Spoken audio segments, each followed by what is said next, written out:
Great poet ಬರ್ತಾರೆ English literature ಒಳಗೆ. She is called as the prominent feminist writer in this world. ಭಾಳ ಚಂದ ಅವರು ಬರೀತಾರೆ. ತೋರು ದತ್ ಅವರು ಒಂದು ಕಥೆಯನ್ನು ಬರ್ದಾರೆ, ನಾನು ಓದ್ತಿದ್ದೆ, ಪ್ರಹ್ಲಾದ್ ಅಂತ. ಆ ಪ್ರಹ್ಲಾದ್ ವಿಷ್ಣು ನನ್ನ ಎಷ್ಟು ಚಂದ ಆರಾಧಿಸ್ತಾನೆ ಅಂತ ತೋರು ದತ್ ಅವರು ಭಾಳ ಚಂದ ವರ್ಣನೆ ಮಾಡ್ಯಾರ. ಅವ್ರು ಹೇಳ್ತಾರೆ, Prahlad was just a kid but he is to admire Lord Vishnu in circumstances ways. Prahlada ಚಿಕ್ಕ ಹುಡುಗ ನಿಜ, ಆದ್ರೆ ಅವ ಪ್ರತಿ ಕಣದಲ್ಲೂ ವಿಷ್ಣುವಿನನ್ನು ನೆನೆಸ್ತಿರ್ತಾನೆ. ಕುಂತ್ರು ವಿಷ್ಣು ಅಂತಾನ, ನಿಂತರು ವಿಷ್ಣು ಅಂತಾನ. ಪ್ರಹ್ಲಾದ್ ಹೇಳ್ತಾನೆ, for this all creation Vishnu is the creator. ನಮಗೆ ಯಾವಾಗ ಒಲಿತಾನ ದೇವ್ರು, ನಮಗೆ ಯಾವಾಗ ಒಲಿತಾನ? ದೇವ್ರ ಮುಂದೇನು ಬಂಗಾರದ ದೀಪ ಹಚ್ಚಿದ್ರು ದೇವರು ಒಲಿತಾನನು? ಅಷ್ಟು ಒಲಿಯೋದಿಲ್ಲ. ಮತ್ತು ದೇವ್ರ ಮುಂದೆ ಮಸ್ತ್ ಸಾಗವಾನಿದು ಪ್ರಭಾವಳಿ ಮಾಡಿಸಿಟ್ರೆ ದೇವರು ಒಲಿತಾನನು? ಅಷ್ಟು ಒಲಿಯೋದಿಲ್ಲ. ಮತ್ತು ದೇವರಿಗೆ ನಾನು ದೊಡ್ಡ ಗುಡಿ ಕಟ್ಟಿಸಿ ಗೋಪುರ ಕಟ್ಟಿಸಿ ಬಂಗಾರದ ಕಳಸ ಇಡ್ತೀನಿ, ಆವಾಗ ದೇವರು ಒಲಿತಾನನು? ಅಷ್ಟು ಒಲಿಯೋದಿಲ್ಲ. ಬಂಗಾರದ ದೀಪ ಹಚ್ಚಿದ್ರೂ ದೇವರು ಒಲಿಯೋದಿಲ್ಲ, ಪ್ರಭಾವಳಿ ಮಾಡಿಸಿದ್ರೂ ದೇವರು ಒಲಿಯೋದಿಲ್ಲ, ಗೋಪುರ ಕಳಸಗಳನ್ನು ಮಾಡಿಸಿದ್ರೂ ದೇವರು ಒಲಿಯೋದಿಲ್ಲ. ಮನೆ ಮಗ್ಗಲದವ್ರದ್ದು ಮನಸ್ಸು ನೋಯಿಸ್ಲಿಲ್ಲ ಅಂದ್ರೆ ಮೊದಲು ದೇವರು ಒಲಿತಾನೆ. ಅಂಥ ಕೆಲಸ ನಾವು ಮಾಡಬೇಕಷ್ಟೆ. ಇನ್ನೊಬ್ಬರ ಮನಸ್ಸು ಯಾರು ನೋಯಿಸುವುದಿಲ್ಲಲ್ಲ ಅವರಿಗೆ ದೇವರು ಒಲಿತಾನೆ. ಮನ ಏವ ಮನುಷ್ಯಾಣಂ ಕಾರಣಂ ಬಂಧ ಮೋಕ್ಷಯೋ. ಎಷ್ಟು ಅದ್ಭುತವಾಗಿ ಗೀತದಲ್ಲಿ ಒಂದು ಮಾತು ಬರ್ತದೆ, ಎಲ್ಲದಕ್ಕೂ ಕಾರಣ ಏನು ಅಂದ್ರೆ ಮನಸ್ಸೇ. ಈ ಮನಸ್ಸು ಮೇಲ್ಮುಖವಾಗಿ ಹರಿತು ಅಂದ್ರೆ ಸ್ವರ್ಗ, ಕೆಳಮುಖವಾಗಿ ಹರಿತು ಅಂದ್ರೆ ನರಕ. ಈ ಮನಸ್ಸು ಈಗ ಏನು ಯುವಜನ ಸಮಾವೇಶ ಪೂಜ್ಯರು ಇಟ್ಟಿದಾರಲ್ಲ, ಭಾಳ ಒಳ್ಳೆ ಕಾನ್ಸೆಪ್ಟ್ ನಿಮಗೆಲ್ಲ ಕೊಟ್ಟಾರಲ್ಲ. ಅವ್ರು ಅಗಳೇ ನಮ್ಮ ಕಲಾವಿದರು ಕಾಮಿಡಿ ಮಾಡ್ಬೇಕಾದ್ರೆ ಅವ್ರು ಬರೀ ಒಂದೇ ಲೈನ್ ಹಾಡಿದ್ರೆ ನಮ್ಮ ಹುಡುಗರು ಅದ್ರ ಮುಂದಿನೂ ಹಾಡ್ತಿತ್ತು. ಮತ್ತು ಅದೇ ಹುಡುಗರಿಗೆ ಯಾವ ಶಾಲೆಗೆ ಓದಾಕತ್ತಾವಲ್ಲ 3ನೇ ಪಾಠ ಯಾವುದಂತ ಕೇಳ್ರಿ ನೀವು, ಗೊತ್ತಿರೋದಿಲ್ಲ ಅವಕ್ಕೆ. ಅದೇ ಹುಡುಗರಿಗೆ ನಿಮ್ಮ ಶಾಲೆ ಮಾಸ್ತರ್ ಯಾವ ಚಲೋ ಪಾಠ ಮಾಡ್ತಾರೆ ಒಟ್ಟಾಗ ಗೊತ್ತಿರೋದಿಲ್ಲ ಅವ್ರಿಗೆ ಏನು ಗೊತ್ತಿರ್ತೈತಿ ಅಂದ್ರೆ ಜಸ್ಟ್ ಫಾಲೋಯಿಂಗ್ ದ ಜಾನಪದ. ಏನಾಗ್ಬಿಟ್ಟದ ಜಾನಪದ ಅಂತಂದ್ರೆ ಏನು ವ್ಯಂಗ್ಯವಾಗಿ ಮಾತನಾಡೋದಷ್ಟೇ ಜಾನಪದ ಆಗ್ಬಿಟ್ಟದ. ಅಂಥ ಮನಸ್ಸುಗಳು ಮನ ಏವ ಮನುಷ್ಯಾಣಂ ಕಾರಣಂ ಬಂಧ ಮೋಕ್ಷಯೋ. ಏನು ಇವು ಮನಸ್ಸುಗಳದಾವಲ್ಲ, ಆ ಮನಸ್ಸುಗಳಿಗೆ ಒಳ್ಳೆ ಸಂಸ್ಕಾರ ನೀವು ಕೊಟ್ರಿ ಅಂದ್ರೆ they will be the future of India. ಎಷ್ಟು ಅದ್ಭುತ ನಮ್ಮ ದೇಶ ನಮಗೆ ಕೊಟ್ಟೈತೆ. ಅಲ್ಲೇನು ಒಬ್ಬ ಮಠಕ್ಕೆ ಬಂದಿದ್ದ ಮೊನ್ನೆ, ನಂಬಲ್ಲಿ ಎದ್ದಿದ್ದು ಹೇಳ್ತೀನಿ ನಾನು. ಮಠಕ್ಕೆ ಬಂದಿದ್ದ, ಜಸ್ಟ್ 22 ಬೇಡ 23 ವಯಸ್ಸು ಅಷ್ಟೇ ಅವನಿಗೆ. ವಾಸ್ ದ ಹೆಂಗ್ ಭಾಳ ಓದಾವ ಇನ್ನ. ಆ ವಯಸ್ಸಿಗೆ ಬಂದು ಅಜ್ಜರ ಸಾಲ ಭಾಳ ಆಗೈತಿ ಅಂದವ. ಅಲ್ಲೋ ಈ ವಯಸ್ಸಿಗೆ ಸಾಲ ಯಾಕೆ ಮಾಡ್ಕೊಂಡು ಕೇಳಿದೆ ನಾನು. ಅಜ್ಜರ ಅದನ್ನೆಲ್ಲ ಕೇಳಬೇಡ್ರಿ, 22 ವಯಸ್ಸಿಗೆ 22 ಲಕ್ಷ ಸಾಲ ಮಾಡೀನಿ, ಹೆಂಗಾರ ಮಾಡಿ ತೀರಿಸ್ಬೇಕು. ಅಲ್ಲ ನಾ ತೀರಿಸ್ಲೆ ಅವನ ಸಾಲ? ಏನು ಮಾಡ್ತೀರಿ ಏನು ಬಿಡ್ತೀರಿ ಗೊತ್ತಿಲ್ಲ ಅಜ್ಜರ, ಒಟ್ಟು ಸಾಲ ತೀರಿಸ್ಬೇಕು. ಆಯ್ತಪ್ಪ ನಿನಗೇನು ಬೇಕಾಗ್ಯದ? ಅಜ್ಜರ ಒಂದು ಕತ್ರಿಸಿ ಹೇಳಿಬಿಡ್ರಿ ಸಾಲ ತೀರೇ ಬಿಡ್ಬೇಕಂದವ. ಗೊತ್ತಾಗತ್ತದ ನಿಮಗೆ, ಹಿರಿಯೋ ಯಾವ ತಲೆಯೋದೋ ಅವಕ್ಕೆಲ್ಲ ಗೊತ್ತಿರ್ತೈತಿ. ಒಂದು ಕತ್ರಿಸಿ ಹೇಳಿಬಿಡ್ರಿ ಅಜ್ಜರ, ಹೋಗಿ ಆಡೇ ಬಿಡ್ತೀನಿ, ಸಾಲ ತೀರೇ ಬಿಡ್ಬೇಕಂದವ. ನನಗೆ ಇದ್ದಿದ್ದು ಹೇಳಕತ್ತೀನಿ ನಿಮಗೆ ಮೊನ್ನೆ.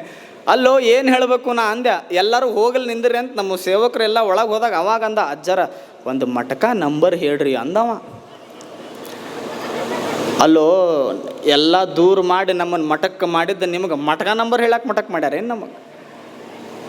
ನಾ ಅಂದೆ ಮೊದಲು ನೀವು ಹೋಗಿ ಹೊರಗೆ ಅಂದೆ.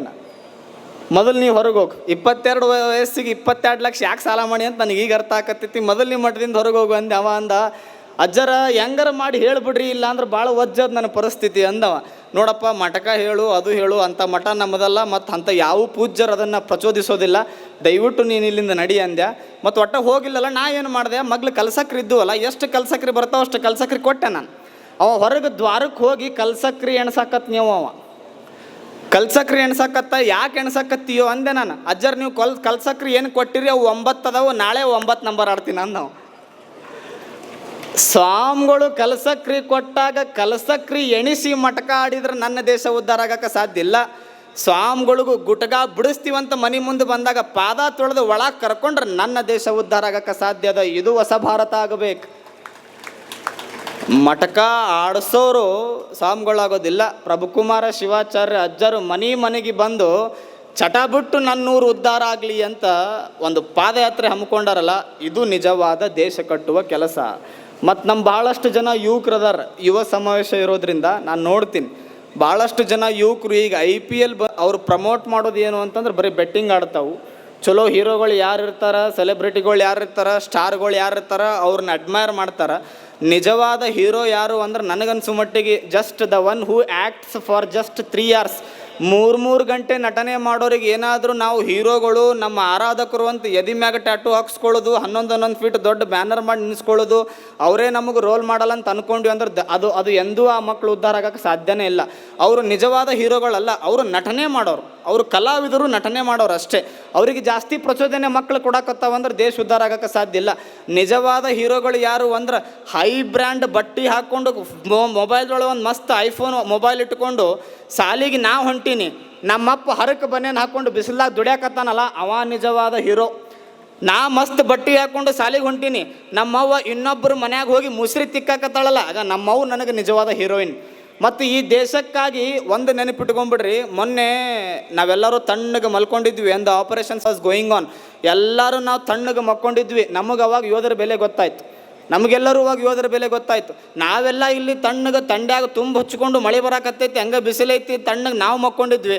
ಅಲ್ಲಿ ಯೋಧರು ಆಪರೇಷನ್ ಸಿಂಧೂರು ಪ್ರೊಸೆಸಿಂಗ್ ಒಳಗೆ ಕೆಲಸ ಮಾಡಕತ್ತಿದ್ರಲ್ಲ, ಇವತ್ತು ಯೋಧರು ಅಲ್ಲಿ ಹೋರಾಡ್ಯಾರಂತ ನಾವು ಮನ್ಯಾಗ ಮಕ್ಕೊಳಕತ್ತೀವಲ್ಲ. ಮತ್ತು ನಿಜವಾದ ಹೀರೋಗಳು ಯಾರು ಅಂದ್ರೆ ಕಣ್ಣು ಮುಂದೆ ಕಾಣ್ತದ. ನನಗಾಗಿ ದುಡಿಯುವ ತಂದೆ ತಾಯಿ, ದೇಶವನ್ನು ರಕ್ಷಣೆ ಮಾಡುವ ಯೋಧ, ಮತ್ತು ಹೊಟ್ಟೆ ಸುವಾದಾಗ ನಮಗೆ ಅನ್ನ ಕೊಡು ರೈತ, ಇವ್ರು 4 ಜನ ಹೀರೋಗಳು ಅಂತ ಯಾವ ಮಕ್ಕಳು ಅನುಭವಿಸ್ಕೊತಾವು ಮಾತೊಳಗೆ ಆಡ್ತಾವಲ್ಲ ಅವರು ದೇಶವನ್ನು ಕಟ್ಟಲಿಕ್ಕೆ ಸಾಧ್ಯ ಇದೆ. ಬಿಟ್ಟರೆ ಯಾರೂ ಕಟ್ಟಕ್ಕೆ ಸಾಧ್ಯ ಇಲ್ಲದೆ ನೆನಪಿಟ್ಕೊಂಡ್ಬಿಡ್ರಿ, ಅವನು ಯಾರೂ ಕಟ್ಟಕ್ಕೆ ಸಾಧ್ಯ ಇಲ್ಲ. ಮತ್ತು ಅವು ನೀವೇನು ಚಪ್ಪಾಳೆ ಹೊಡಿತಿರಲ್ಲ, ಹೊಡಿರಿ ಬ್ಯಾಡ ಅಂದಿಲ್ಲ. ಮೊದಲು ನಾವು ಚಲೋ ಇರ್ಬೇಕಲ್ಲ, ನಾವು ಮಗ್ಲ ಮನೆಗೆ ಚಲೋ ಮನೆ ಕಟ್ಟದಾಗ ಏಕಿ ಹೆಂಗೆ ಮನೆ ಕಟ್ಟಿದ್ಲು ಅಂತ ಎಲ್ಲರೂ ಮಾಡಿಸಿ ಲಿಂಬೆಹಣ್ಣು ಹೋಗಿದ್ರೆ ಮತ್ತು ನಾವು ಹೆಂಗೆ ದೊಡ್ಡವ್ರಾಗಕ್ಕೆ ಸಾಧ್ಯ ಇತ್ತು. ಮಗ್ಲ ಮನೆಯವ್ರು ಚಲೋ ಮನೆ ಕಟ್ಟಿದಾಗ ಬರೀ ಒಂದು 2 ರೂಪಾಯಿ ಗುಲಾಬಿ ಹೂವನ್ನೇ ಕೊಡ್ರಿ. ಮಗಳವರು ಮನೆ ಕಟ್ಟದಾಗ 2 ರೂಪಾಯಿ ಗುಲಾಬಿ ಹೂವನ್ನೇ ಕೊಟ್ಟು ಚಲೋ ಮನೆ ಕಟ್ಟಿ ಮಸ್ತ್ ಕಟ್ಟಿ ಅನ್ನೋ ಪ್ರೀತಿ ಮಾತು ನೀವು ಆಡಿದ್ರೆ ನಿಮ್ಮ ಮಕ್ಕಳು ಫಾಲೋ ಮಾಡ್ತಾವೆ. ನಾವು ಹೋಗಲಿ ದ್ವೇಷ ಹಚ್ಚಿದ್ವಿ ಅಂದ್ರೆ ಅವು ಹೆಂಗೆ ನಮ್ಮನ್ನು ಫಾಲೋ ಮಾಡೋಕ್ಕೆ ಸಾಧ್ಯ ಐತಿ. ಒಬ್ಬ ಮನೆ ಓಪ್ನಿಂಗ್ ಅವ ಕರೆದಿರ್ತಾನೆ ನಮಗೆ, ನೀವು ನೋಡಿರಿ ಮನೆ ಓಪ್ನಿಂಗ್ ಟೈಮ್ ಒಳಗೆ ಒಬ್ಬ ನಾವು ಮನೆಗೆ ಕರೆದಿರ್ತಾನೆ. ಅವ್ನು ಮನೆಗೆ ಹೋಗಿ ನಾವೆಲ್ಲ ಚಂದ ಮಾತಾಡಿ ಭಾರಿ ಕಟ್ಟಿಯಪ್ಪ ಮನೆ ಖರೆ ಅಂದು ಬರೋದಿಲ್ಲ. ನಾವು ಬರೋ ಮಕ್ಕಳೇ ಅಲ್ಲ, ನಾವು ಬರೋಕ್ಕೆ ಸಾಧ್ಯನೇ ಇಲ್ಲ. ಎಲ್ಲ ಕೊಡ್ತೀವಿ, ಅಪ್ಪ ಚಲೋ ನಮ್ಗೆ ಊಟ ಹಾಕ್ಸಿರ್ತಾನೆ, ಊಟ ಮಾಡ್ಕೊಂಡು ಎಲ್ಲ ಮಾಡ್ಕೊಂಡು ವಾಪಸ್ ಬರ್ಬೇಕಾದ್ರೆ ಅವ್ನಿಗೆ ಏನು ಹೇಳಿ ಬರ್ತೀವಿ ಗೊತ್ತೇನು, ಎಲ್ಲ ಭಾರಿ ಮಾಡಿಯೋ ದೋಸ್ತ ಖರೆ ಈ ಕಿಟಕಿ ಏನೈತಲ್ಲ ಇದನ್ನ ಈ ಕಡೆ ಇಟ್ಟುಬಿಟ್ಟಿದ್ದೆ ಅಂದ್ರೆ ಭಾರಿ ಇರ್ತೈತಿ. ಸಾತ್ತವ ಎಲ್ಲ ಭಾರಿ ಮಾಡಿ ಖರೆ ಈ ಕಿಟಕಿ ಈ ಕಡೆ ಇಟ್ಟಿದ್ದೆ ಅಂದ್ರೆ ಭಾರಿ ಇರ್ತಿತ್ತು ನಿನ್ನ ಮನೆ. ಅವನಿಗೆ ಪಾಪ ಬಂಗಾರ ಮಾಡ್ಯಾರ ಸಂಬಂಧಿಕರು, ಅದು ಇಲ್ಲ ತಲೆಯಾಗ. ಚಲೋ ಚಲೋ ಫ್ರೆಂಡ್ಸ್ ಫ್ರೇಮ್ ಕೊಟ್ಟಾರ, ಅದನ್ನು ಇಲ್ಲ ತಲೆಯಾಗ. ಬಂಗಾರ ಮಾಡಿ ಸಾಕ್ಯಾರ, ಅದು ತಲೆಯಾಗಿಲ್ಲ. ಫ್ರೇಮ್ ಮಾಡಿ ಸಾಕ್ಯಾರ, ಅದು ತಲೆಯಾಗಿಲ್ಲ. ತಲೆಯಾಗಿದ್ದೇನು ಖರೆ ಕಿಟಕಿ ಅದು ಒಂದೇ ಇತ್ತು ತಲೆಯಾಗ. ಅವ್ನು ವಾಟ್ಸಪ್ನಾಗ ಮೆಸೇಜ್ ಹಾಕಿದ್ದ, ಈ ಕಿಟಕಿ ಏನು ಈಶಾನ್ಯ ದಿಕ್ಕಿಗೆ ಇಟ್ಟಿಯಲ್ಲ, ಇದನ್ನು ಪೂರ್ವಕ್ಕೆ ಇಟ್ಟುಬಿಡು, ನಿನ್ನ ಮನ್ಯಾಗ ಲಕ್ಷ್ಮಿನೇ ಲಕ್ಷ್ಮಿ, ರೊಕ್ಕ ಮ್ಯಾಗ ರೊಕ್ಕ ನಿನ್ನ ಮನ್ಯಾಗ ಅಂದ. ಪಾಪ ಅದು ಕಿಟಕಿ ಚೇಂಜ್ ಮಾಡ್ತದೆ. ಮತ್ತು ಇವ 2 ವಾರ ಬಿಟ್ಟು ಬಂದ, ಯಾಕೆ ದೊಡ್ಡ ಮನೆ ಕಟ್ಟಿದ್ನಲ್ಲ ಸಹಿಸ್ಕೊಳ್ಳೋದೇ ಆಗಿಲ್ಲ ನಿನಗೆ. ಮತ್ತು 2 ವಾರ ಬಿಟ್ಟು ಬಂದು TV ನೀವು ಗಾಡಿಗೆ ಹಚ್ಚಿದ್ನಲ್ಲ, TV ಯಾಕೆ ಗಾಡಿಗೆ ಹಚ್ಚಿವೋ ತಲೆ ಮ್ಯಾಗ ಇಟ್ಕೋಬೇಕಂದವ. ಮತ್ತು ಇಂಥವು ಇರ್ತಾವೆ. ಅವನಿಗೆ ಆಮೇಲೆ ಅರಿವಾಯಿತು, TV ಅಲ್ಲಿರಬಾರ್ದಿತ್ತು, ಕಿಟಕಿ ಇಲ್ಲಿರಬಾರ್ದಿತ್ತು, ಟೇಬಲ್ ಇಲ್ಲಿರಬಾರ್ದಿತ್ತು ಅಂತ. ನೀ ಏನು ಅನ್ನಕತ್ತಿಯಲ್ಲ ದೋಸ್ತ, ನೀ ಭೂಮಿ ಮ್ಯಾಗ ಹುಟ್ಟಬಾರ್ದಿತ್ತು ಅಂದಿವ. ನೀನ ಭೂಮಿ ಮ್ಯಾಗ ಹುಟ್ಟಬಾರ್ದಿತ್ತು. ಇನ್ನೊಬ್ಬರಿಗೆ ಏನು TV ಬದಲು ಮಾಡಿದರೆ, ಕಿಟಕಿ ಬದಲು ಮಾಡಿದ್ರೆ ಮನೆ ಒಳಗೆ ಶಾಂತಿ ಸಿಗೋಕೆ ಸಾಧ್ಯ ಇಲ್ಲ. ಮನೆ ಒಳಗಿನ ಮನಸ್ಸುಗಳು ಎಷ್ಟು ಶಾಂತವಾಗಿರ್ತಾವಲ್ಲ ಅದ್ರ ಮ್ಯಾಗ ಮನೆ ಶಾಂತವಾಗಿ ಐತೋ ಇಲ್ಲ ಅನ್ನೋದು ಡಿಪೆಂಡ್ ಆಗ್ತದೆ. ಮತ್ತು ನಮ್ಮ ಮನೆ ಚಲೋ ಇತ್ತು, ನಮ್ಮ ಮಕ್ಕಳು ಚಲೋ ಇತ್ತು ಅಂದ್ರೆ ಊರು ಚಲೋ ಇರ್ತದೆ, ನಾಡು ಚಲೋ ಇರ್ತದೆ, ದೇಶ ಚಲೋ ಇರ್ತದೆ. ಅಂಥ ದೇಶ ಕಟ್ಟುವ ಕಾರ್ಯದೊಳಗೆ ನಮ್ಮೆಲ್ಲ ಯುವಕರಿಗೆ ನಾ ಕೇಳ್ಕೊಳ್ಳೋದು ಒಂದೇ, ದಯವಿಟ್ಟು ರೋಲ್ ಮಾಡಲಾಗಿ ಯಾರನ್ನು ತೊಗೋತೀರಿ, ಸೆಲೆಬ್ರಿಟಿಗಳಂತ ಏನದಾರಲ್ಲ ಅವ್ರನ್ನ ರೋಲ್ ಮಾಡಲಾಗಿ ತೊಗೊಳೋಕ್ಕಿಂತ ಪೂರ್ವದೊಳಗೆ ನಮ್ಮ ಕಣ್ಣು ಮುಂದೆ ನಮ್ಮ ಅವ್ವ ಅಪ್ಪ ಹೆಣ ಬುಳಂಗೆ ದುಡಿಯಾಕತ್ತಾವು, ಅವ್ರನ್ನ ನೋಡಿ ನಾವು ಜೀವನ ಮಾಡೋನು. ಮತ್ತು ನೀವೇನು ಅದಿರಲ್ಲ ಚೋಟಗಳೇನು ಕುಂತಿರಲ್ಲ, ಚಲೋ ಅಭ್ಯಾಸ ಮಾಡಬೇಕು, ಚಂದ ಸಾಲಿ ಕಲಿಬೇಕು, ಹುರುಪ ಎಂಜಾಯ್ಮೆಂಟ ದುನಿಯಾ ಮಾಡಿರಿ, ಒಟ ಬ್ಯಾಡ ಅಂದಿಲ್ಲ ನಿಮಗೆ. ಅದ್ರ ಜೊತೆಗೆ ಸಂಸ್ಕಾರ ಚಲೋ. ನಾ ಸಾಲಿ ಕಲ್ತು ನಿಮ್ಮ ಅವ್ವ ಅಪ್ಪ ದುಡಿತಾವಿಲ್ಲ ಬಿಸ್ಲಾಗ, ಮತ್ತು ನಿಮ್ಮ ಅವ್ವ ಅಪ್ಪ ದುಡ್ದು ನನ್ನ ಮಗ ಏನಾರ ಚಲೋ ಸಾಲಿ ಕಲ್ತು ಬರ್ತಾನಂತ ಬಯಸ್ತಾವಿಲ್ಲ. ಮತ್ತು ನೀವು ಚಲೋ ಸಾಲಿ ಕಲಿಬೇಕಲ್ಲ, ಚಲೋ ಸಾಲಿ ಕಲಿತು ದೇಶವನ್ನು ಕಟ್ಟುವ ಮಕ್ಕಳು ನೀವೆಲ್ಲ ಆಗ್ರಿ. ಪ್ರಭುಕುಮಾರ ಶಿವಾಚಾರ್ಯ ಪೂಜ್ಯರು ಭಾಳ ಅದ್ಭುತವಾದ ಕಾರ್ಯ ಮಾಡಿದ್ದಾರೆ. ನಾನು ಬಂದು ನೋಡಿದಾಗ ಅದೇ ಅಂದ್ಕೊಂಡೆ, ಕೋಲಾರ ಪಟ್ಟಣ ಕಾರ್ಯಕ್ರಮಕ್ಕೆ ಹೋಗ್ಬೇಕಾದ್ರೆ ಮುಟ್ಟು ತಕ ಫೋನ್ ಮಾಡಿದ್ರು ಒಂದು 30 ಮಿಸ್ಡ್ ಕಾಲ್ ಅವ್ರಿಗೂ ಕೊಟ್ಟಿದ್ರು, ನಮ್ಮ ಡ್ರೈವರ್ಗೂ ಕೊಟ್ಟಿದ್ರು.